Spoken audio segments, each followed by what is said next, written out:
Li te gen yon la vie en foi, yon la vie qui te désordonne. Un père ferme, un réel.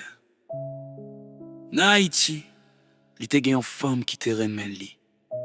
Toi ti moun qui te rele li. Papa, ak yon kay qui pas en pile, men qui te pou yo. Laisse ça, li quitte Amérique te promet travail, opportunité, yon pi bon avenir de travail. Long temps, et puis nuit passe pour compte li. Li te bay tout bagay pour si vivre, pour bay sa yo besoin. Et puis, li wè li. Yon jeune femme belle attirant qui sourit à travers écran, kap vive dans Brésil. Li te fait li sentir li vivant encore, li te wè li te vle li te besoin. Li contacte li accueille li.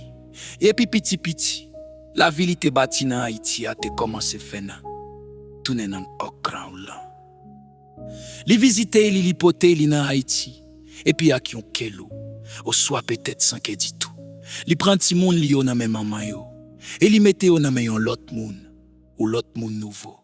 Ou moun qui excitant. Maman ti moun yo pas di rien qui jan li ta ka fait ça. Li te fournisse yo, moun qui te paye bordeaux yo, moun qui te kembe yo en sécurité.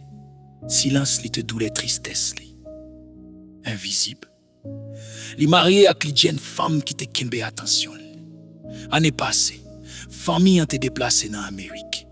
Li loué yon ti chambre privée en premier. Et puis après li joigne yon appartement. Tout bagay pour kembe yo ensemble. Laisse ça.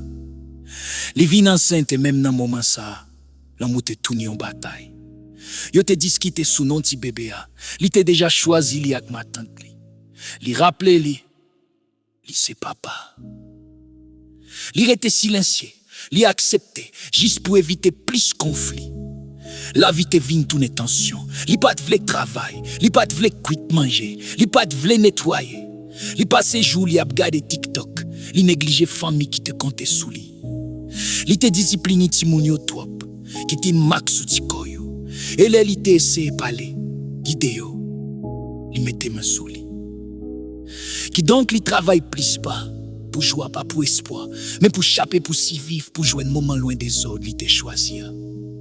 Et en soi, pendant li tap conduit pour compte li, l'esprit li tourne dans Haïti, dans femme li te quitté derrière. Dans ti moun qui te relè li. Papa, yon fois, dans la vie li te abandonné pour yon passion qui pas durer longtemps. Regret pas fébri, li pare les folies chita tranquille dans kè ou. Jusqu'à ce que ou pas capable ignorer li encore. Li réaliser, trop tard, que quelque choix a suivi, pas pour quelques jours, ni quelques mois, même pour yon la vie entière.